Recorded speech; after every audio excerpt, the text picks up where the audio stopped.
Buenas tardes a todas y todos. Un saludo a todos ustedes, Buenas tardes. compañeras, compañeros, a nombre de Ultradian, en este día de paro nacional.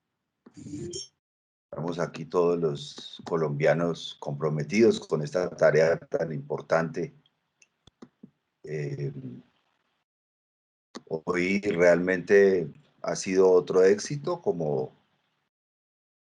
han sido todas estas grandes movilizaciones que hemos venido desarrollando a lo largo y ancho del territorio nacional.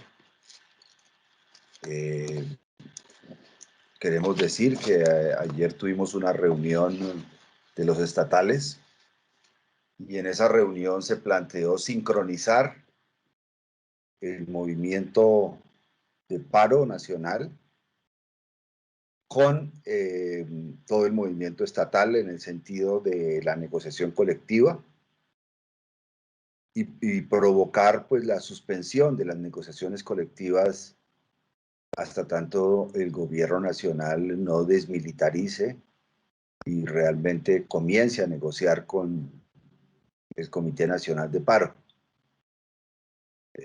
Pues ya hemos informado pues y tenemos el video rodando donde se muestran la gran cantidad de violaciones a los derechos humanos que se han dado en Colombia por parte del excesivo uso de la fuerza. Realmente la reacción de parte del gobierno ha sido una reacción desproporcionada, De parte y parte. totalmente desproporcionada, y se ha buscado crear una imagen de la protesta como si la protesta fuera una protesta violenta. Y realmente eso no ha sido así. Por ejemplo, en el caso de los indígenas, era claro que los indígenas estaban llegando a Cali en sus transportes, como suelen moverse, y que fueron atacados, porque además se han organizado grupos desde las élites y con el concurso de las fuerzas militares se han organizado algunos grupos con los cuales han atacado a los manifestantes. En el caso de los indígenas, pues fueron atacados a bala, ¿sí? Y han circulado toda una serie de propaganda, pues que a mí me parece terriblemente peligrosa, ¿sí? Que yo la he visto, pero no voy a reproducir eso, porque me parece que se está dando tratamiento a la población con ese concepto que se ha tratado desde la mirada en la cual se considera que el enemigo es el enemigo interno. Y entonces se considera ahora la población civil y fundamentalmente a los jóvenes de este país como si fueran el enemigo interno, cuando realmente en los jóvenes es el futuro de este país. Este paro tiene un 73% de apoyo de la población colombiana y un 85% de apoyo de los jóvenes. O sea, el 85% de los jóvenes de Colombia apoyan este paro. Y eso es muy importante tenerlo en cuenta, porque los jóvenes hoy, que son los que están liderando este proceso en la práctica, eh, realmente viven una situación muy desesperanzadora. O sea, quizás nunca habían estado en unas condiciones tan duras de desempleo en los hombres, más en las mujeres, de desesperanza y de falta, digamos, de no futuro. Y eso es lo que ha hecho estallar esta situación frente a algo que digamos, lo dinamizó, que fue esta reforma tributaria que pretendía meter este gobierno y que tuvo el apoyo del director nuestro de la DIAN con unas declaraciones en El Espectador que realmente me parecía a mí que no fueron las más adecuadas. Por eso incluso las organizaciones sindicales que representamos el 70% de los afiliados, sacamos un comunicado donde planteamos que, pues que la caída de este ministro y de esta reforma que nunca había pasado en Colombia. O sea, estamos en un momento muy trascendental de este país. Claro, todavía, pues, lógico, hay toda una serie de fuerzas que se oponen a todo esto y que quieren que el país siga en esas condiciones tan dramáticas y terribles en que vivimos, pero pues esto está cambiando y nosotros, digamos, el movimiento sindical ha actuado fundamentalmente pues, a través del Comité Nacional de Paro. Ustedes saben que las primeras movilizaciones, o sea, que aquí en Colombia siempre ha habido movilizaciones, pero la dinámica comenzó en noviembre de 2019, el año pasado también hubo una movilización grande y el comité citó y eso se presentó realmente, fue un estallido social mucho más allá del comité. O sea, realmente esto fue algo que nadie se esperaba, digamos.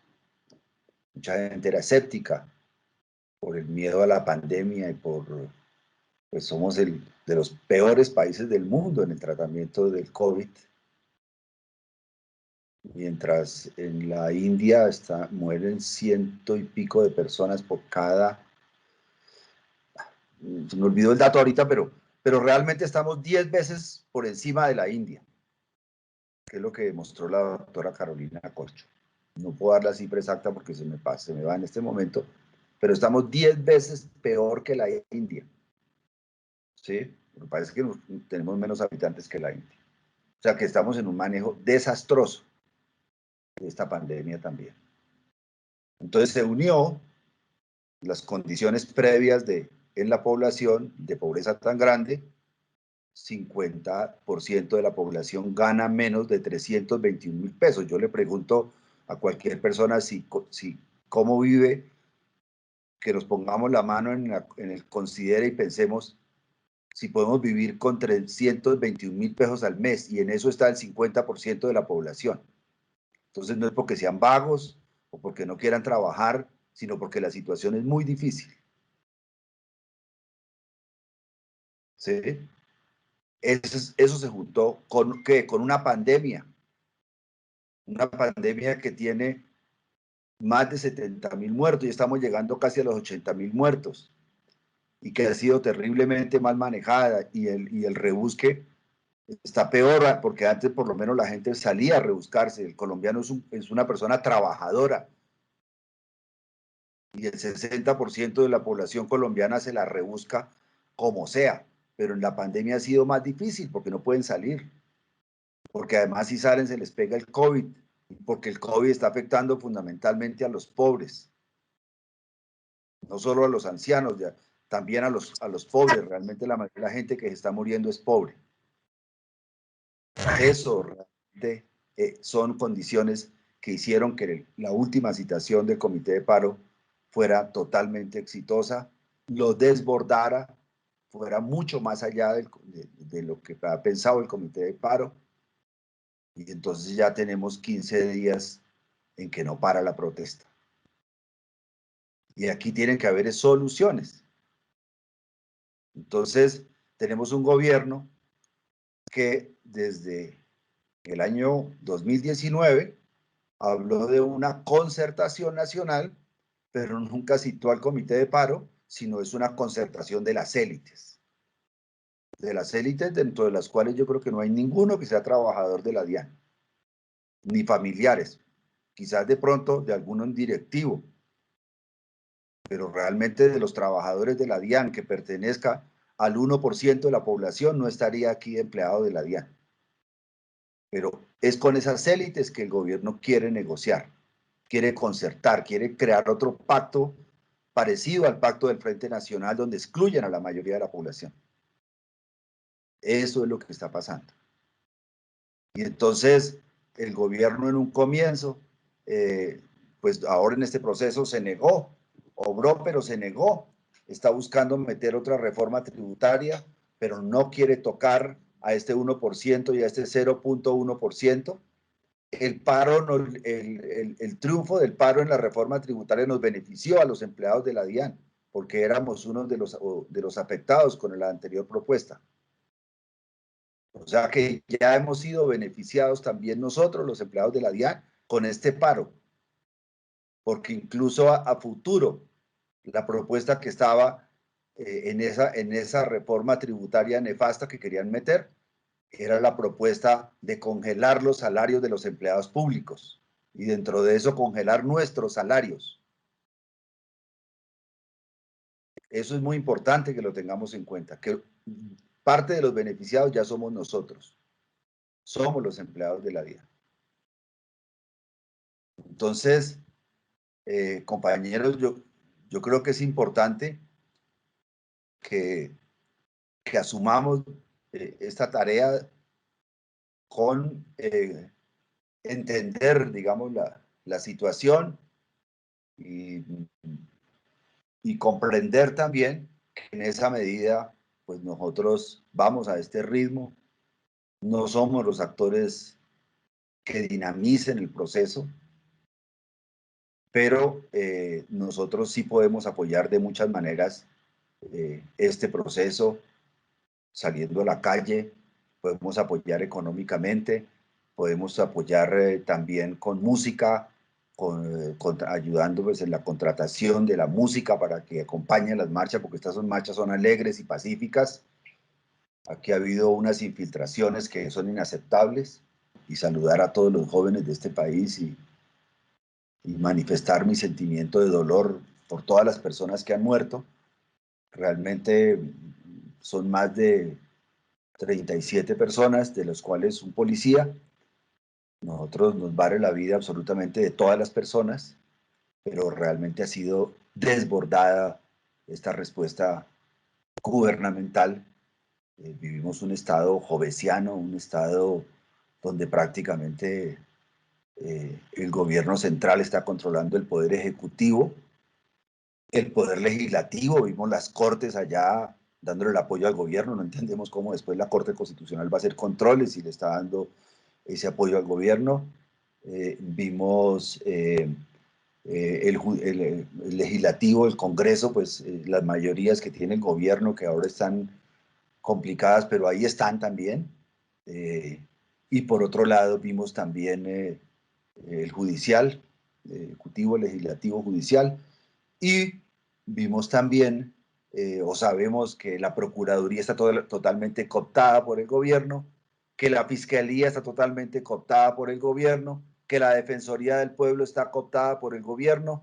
Entonces nos preguntamos, ¿dónde está la democracia? La democracia está hoy en las calles. Ahí es donde está la democracia. Esa es la democracia, la participación ciudadana.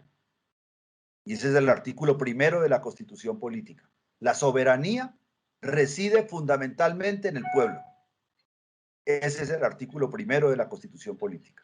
¿Sí? Y el nombre del pueblo, que es la fuente de la autoridad. No hay otra fuente de autoridad más legítima que el pueblo. Eso hay que tenerlo claro. Lo demás es dictadura.